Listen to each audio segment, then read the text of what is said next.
Hey man. Badger? You good? Yeah, you well? man. It's been a while. Yeah, it has been. Yeah, so you've been very, very busy since we last chatted. I think last time we got together was a good 18 months ago, where we'll be on the road doing your old school kind of music, which we'll go into a bit later. Yeah. But you're now on this new album, aren't you? So what's been going on?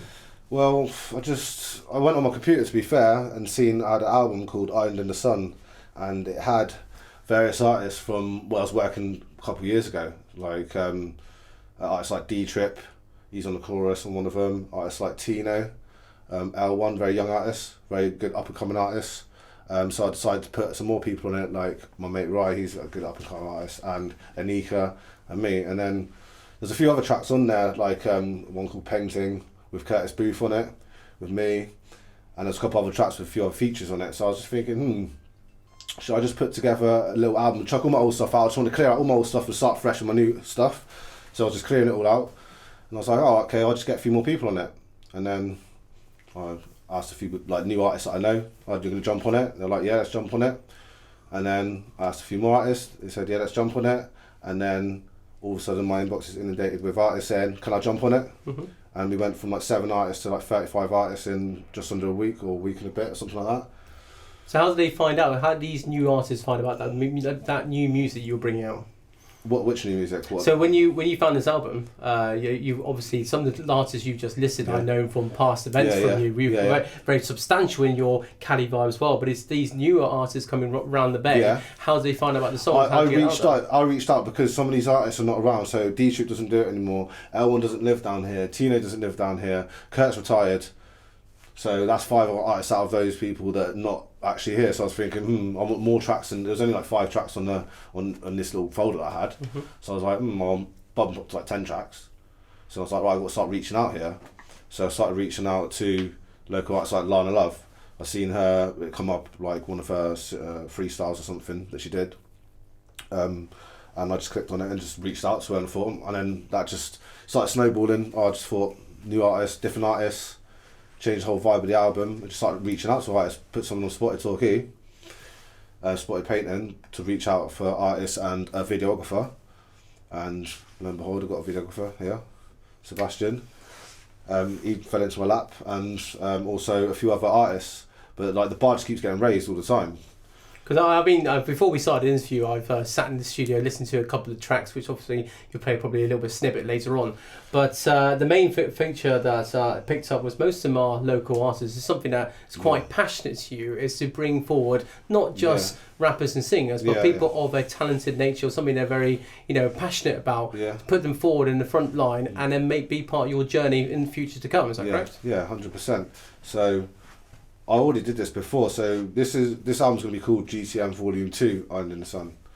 I've got an album called GTM Volume 1, which I try to do the same thing, get local artists to help push them. And why not? If I've got the ability, I've got the know-how to do it, I've got the equipment to do it, why not help the local community? Why not give back? Like what other people should be doing, i.e. other artists, singers, rappers, business owners, people in the council. I think we should really all just really pull together, especially what's been happening recently with the pandemic and the Black Lives Matter issue. I think we should really all just pull together and try and make something that's more than us by giving back to the community and bringing everybody and making everyone involved.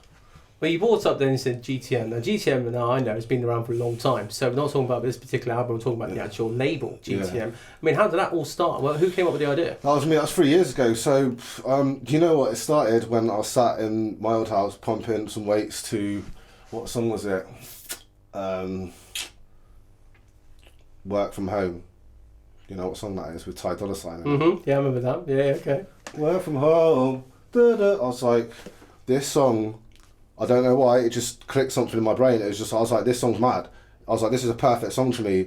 The way that the beat is, it's just so nice with Summary, the way that he come in, the way that it's quite poppy but trappy, and I was just like, it just literally sparked my interest. And then I was just like, right, I'm just going to start making some new school songs, because I was a producer before. And it's like, and then I thought, okay, I need to get some artists. So I wasn't actually rapping at the time. I just went and made a label, wanted to bring artists together and make songs, because I was producing at the time. So I got some guy called Ronnie Hopkins, and he come down, very talented artist, but he was just a nightmare. So I just pushed him to the side, and then I had an artist called D-Trip, yeah, obviously Dylan, and Anika and Brooke. So Brooke come to me, and this was just before I had GTM. Brooke come to me and said, right, I hear you doing music. I've got a BBC introducing, what's it called, performance down in Cornwall at Leapalooza Festival. He didn't have any material. He had one song that they seen on BBC introducing, and the girl Sarah called him up, and he come to me with like 2 days to go, a day to go, and I just wrote him a song. It's on YouTube. It's a really good song, but he just sung the whole thing. We produced it, wrote it, mixed it, mastered it, all in one night, plus other songs that we went to perform with Don Livermore, D-Trip, me and Brooke. There's a little documentary on YouTube, GTM channel, if you want to check that out. And then sort of just went from there. And then slowly, I just wanted to get more artists involved, but then some things happened and I sort of just pushed it to the side. But now it's coming back now. See, so now you've got the artists jumping onto this album you're doing right now. But the good thing about GTM, and going back to the backstory, I mean, you obviously are an artist, you're obviously a singer, a rapper, we know this, but your background is producing. Your background, even going to college is making beats and stuff. So production. Something quite, passionate about. And where's this sprung from? Is this family orientated? Just something? I mean, how has this gone into the Kali Vibz lifestyle? Well, obviously music was always a big part of the family, like calypso and stuff like that, like dancing around, listening to certain genres. My mum was a singer herself, but maybe when I got a bit older. But I don't know, I wasn't really fully interested. I was more into art and football, right? And then I think I had a PlayStation 1 and Music 2000 on it. And this is where it all started, apparently. It's what Mum says. She used to come home late at night and I was just there banging out hard house beats on Music 2000. Yeah, blocks upon blocks upon blocks. That's what it was, just moving the blocks, up until late. And then sort of, I was a skater and into like rock and punk and that, so I've got quite a wide, varied music taste. I was into house, dance, trance. Didn't really come into rap until like Eminem's first album. And then sort of, Mum was always singing. I was always doing like school plays, always the main singer. So I was singing from a young age, but like just cover sort of thing. Then my balls dropped. Then I started rapping. Did that for a few... Get that octave going. Yeah, did that for a few years. And then I went to university, did music production. I just didn't do any music until I was 28. So I stopped. I did rapping when I was younger. And then from 21 to like 28, 29, I didn't do anything. And then I started up GTM and I started doing music again. So one thing I picked up there, which I wanted the audience to know, so because is when you hear this album, but you're quite broad about the music style that you like. I mean, if I remember correctly, one of your first productions was mostly house stuff. If I remember, is that correct? Yeah. I mean, there is a wide variety of stuff for people to find on YouTube that you have produced yourself. Yeah. And hopefully they can still count on your channel. Yeah. I mean, but this is the interesting part. Or recently is the BBC introducing stuff. Now, how did they contact you? How did they get to know? I mean, obviously you've been doing this for a while. Why is it particularly this year they've jumped on? How has that come about? Well, just this year, I just decided to push Kali Vibz. So when I met you, it was my first year. So I released my first track, April. I was performing in Bayview by August, and I was doing Swindon and that with you and then I sort of like, I come into it too quickly. So then, obviously I had a bit of a cool-off period. You didn't really hear much from me for the next year, did you? Because I was concentrating on my rapping, my actual trade, because I felt like I jumped that step and I was trying to write to perform rather than to write to better myself. So I sort of skipped all that time when I was performing when I could have been writing and being better, and I didn't think I was up to par. So I just wanted to get my ability a lot better, so I just spent the next year rapping and singing and learning my trade. And then when it comes to January this year, I was like, right, I'm ready. I've got all this stacked. I'm level 2 now. Said that to you, didn't I? And then I mean, I just said I've been very fortunate to listen to a couple of tracks in the studio, and it's amazing. Now, don't get me wrong, when we went to Swindon and we did some track, we broadcast your tunes then, a particular track that I remember, do you remember the guy who Instagrammed you after your first set then? He loved the vibe and he came back the next time. Really? And brought with you. I remember Dave. Yeah. So shout out Dave. And I obviously remember very quickly how people not only like your sound, but how quickly people jumped on the track and were interested, and hopefully we get some old footage later to show them. But for me, I mean, I said what I want to know is like how, because I don't know who's contacted you from the BBC or what's happening next for them, but this is huge, and this is a very exciting moment. Well, yeah, I think they're starting to look at local artists because I just basically uploaded a couple tracks. I think I gave them the wrong email. They played one of my tracks, so they didn't actually contact me, so I couldn't see it. And then by the time I knew, it'd been removed from the servers or whatever, because obviously it's been like 6 months or whatever. And then I started doing this Torbay Rocks thing with Barney Dine and Luke and Tom, where we was raising money for NHS at the start of the pandemic. And he put together a local collaborative album, didn't he? But where we just sent the songs out, as in he didn't produce anything. He just got the songs and put them on an album, and we raised some money. So they heard one of my tracks on there, I Smirk, and Sarah was talking about Kali Vibz, Jack James and stuff, and she was just basically, just talking about stuff. So hopefully, I want to get some more stuff ready, some more tracks ready. I think you're ready. I want to push it, but this is getting in the way of my solo stuff, so I want to get this out of the way, and then I've got like another album, another 2 albums, 3 albums, whatever, to drop after this this current album that we're doing. Yeah. Well, one thing I'm quite interested to know as well, like you said to me, there's a Palace Avenue, which is the local, with keeping things local. Could be hopefully hosting one of your events at some point. Yeah. I mean, if you had to reach out to local businesses around the area and say, please jump on this, what would you say to them right now?